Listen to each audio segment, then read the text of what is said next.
जोहार साथियों। आज 7 अगस्त आदिवासी युवा छात्र संगठन की स्थापना दिवस पर मैं आपको आईसू की एक छोटी जर्नी आपके सामने रख रही हूँ। जब से 2013 से लेकर 2020 तक आईसू ने किस तरह से छत्तीसगढ़ में अपनी नींव रखी, उसकी एक संक्षिप्त टिप्पणी जैसा मैं आप लोगों के सामने रख रही हूँ। 2013 की घटना है जब रायपुर के बूढ़ा तालाब में हम युवाओं ने मिलकर एक 17 दिन का धरना दिया था, जो कि एक मेडिकल नीट जो एग्ज़ाम होता है, आप सभी को पता होगा। उसके लिए हम सभी युवाओं ने मिलकर एक 17 दिन का धरना दिया। उस समय हम लोगों ने ये चीज़ें देखा कि मात्र एक मेडिकल स्टूडेंट्स या मेडिकल फील्ड के लिए ही आदिवासी हर जगह जूझ रहे हैं, ये बस बातें नहीं थी। मैंने देखा, या फिर मेरे जो साथी हैं, बाकी साथियों ने भी ये चीज़ें देखा कि हम लोगों ने छत्तीसगढ़ के बाकी जो हॉस्टल्स हैं, जो ट्राइबल हॉस्टल्स हैं, हम लोग वहाँ भी जाके दौरा किए। हम लोगों ने देखा कि वो हॉस्टल की समस्या हो या फिर बहुत सारी पढ़ाई से लेके बहुत सारी समस्याएं आज आदिवासी यूथ हर जगह झेल रहा है। तो वो 17 दिन का जो धरना था, हम युवाओं ने पूरे 3 महीने, उस 3 महीने में हम युवाओं ने देखा कि ज़िले में, हर ज़िले में छत्तीसगढ़ जहाँ जो ट्राइबल्स जहाँ हैं, उनकी बहुत सारी परेशानियाँ जो ट्राइबल्स झेल रहे हैं। तो एक ज्वाला थी मन पे कि क्यों ना इस जो मूवमेंट को हम यूथ तक लेके जाएं। वो शुरुआती दौर था, हम भी स्टूडेंट्स थे, पढ़ने वाले बच्चे थे। हमको भी कुछ जानकारी नहीं थी कि समाज में क्या क्या घटनाएं घट रही है। बस एक पीड़ा थी मन पे कि आज जो मूवमेंट मेडिकल नीट के थ्रू स्टार्ट हुआ है, वो मूवमेंट आज हम यहाँ 2013 में ही ख़त्म करके नहीं चल रख सकते। उस मूवमेंट को हमको पूरे छत्तीसगढ़ के हर एक ज़िले में, पूरे भारत देश में जहाँ ट्राइबल्स बसते हैं, हमको वहाँ तक लेके जाना है। फिर हम लोगों ने एक छोटी शुरुआत की, हर ज़िले में छोटे छोटे मीटिंग्स किए।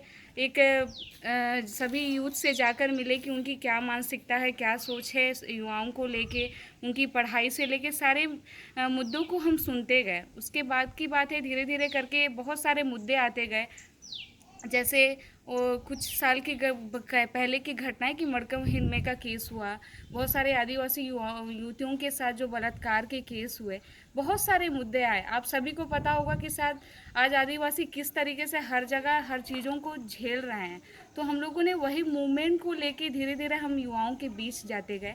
2015 का दोबारा का एक केस है कि एक महिला हैं जहां उनको न्याय नहीं मिल रहा था। एक अधिकारी थे जो कि मंत्रालय में थे, उन्होंने उनसे अभद्र गाली गलौज की, उनसे एक अभद्रता का व्यवहार किया और उनको न्याय नहीं मिल रहा था। तब हम लोगों ने एक मूवमेंट चलाया और जो ST SC थाना था, हम लोगों ने वहाँ जाके प्रदर्शन किया।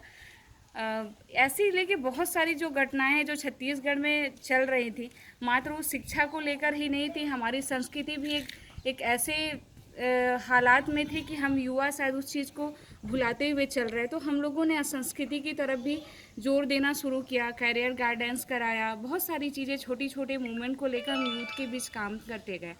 वो जर्नी 2013 से लेके जब 15 तक पहुंची, तो पुनः फिर से नीट का मैटर आया। उस समय एक हमारी बड़ी सफलता आईसू के द्वारा ये हुई कि नीट जो मेडिकल एंट्रेंस जो दोबारा छत्तीसगढ़ में कराया जा रहा था, तो हमारी उस समय डिमांड ये थी, पहले आप शिक्षा का स्तर सुधारिए, उसके बाद आप कोई भी मेडिकल एग्ज़ाम कराइए, फिर कोई भी ऑल इंडिया के लेवल का एग्ज़ाम कराइए। तब उस समय भी 17 दिन का जो दोबारा वो धरना हम लोगों ने बूढ़ा तालाब में किया, और गवर्नमेंट कहीं ना कहीं हम यूथ के सामने उनको झुकना पड़ा, और उस समय CGPMT का एग्ज़ाम क्या कराया गया।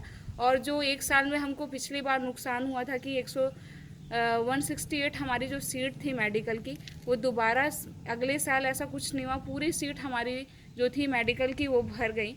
एक अच्छी सफलता हमको यूथ के बीच देखने को मिली कि उसके बाद हम लोगों ने फिर वहीं से फिर से एक मतलब उत्साह के साथ एक जर्नी स्टार्ट की, और धीरे धीरे करके छत्तीसगढ़ के बाकी ज़िलों में भी हमने युवाओं से मिलकर उनसे चर्चा की, और धीरे धीरे करके जो भी मुद्दे थे हम लोगों ने उन पर काम किया।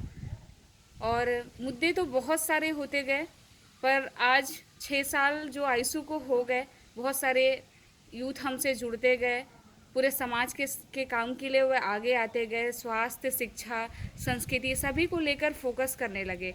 तो आइए, ये छोटी सी ही जर्नी थी, बस मैंने शायद पूरी बातों को पूरी तरह से विस्तार से नहीं रखा, पर एक छोटी जर्नी आईसू की है जो मैं आपके सामने रख रही हूँ। और फिर से पुनः मैं अंत में यही सबको बधाई देती हूँ आज स्थापना दिवस की, पूरे आईसू परिवार की तरफ से आदिवासी युवा छात्र संगठन के पूरे छत्तीसगढ़ की तरफ से मैं आप सभी को आज स्थापना दिवस की बधाई देती हूँ।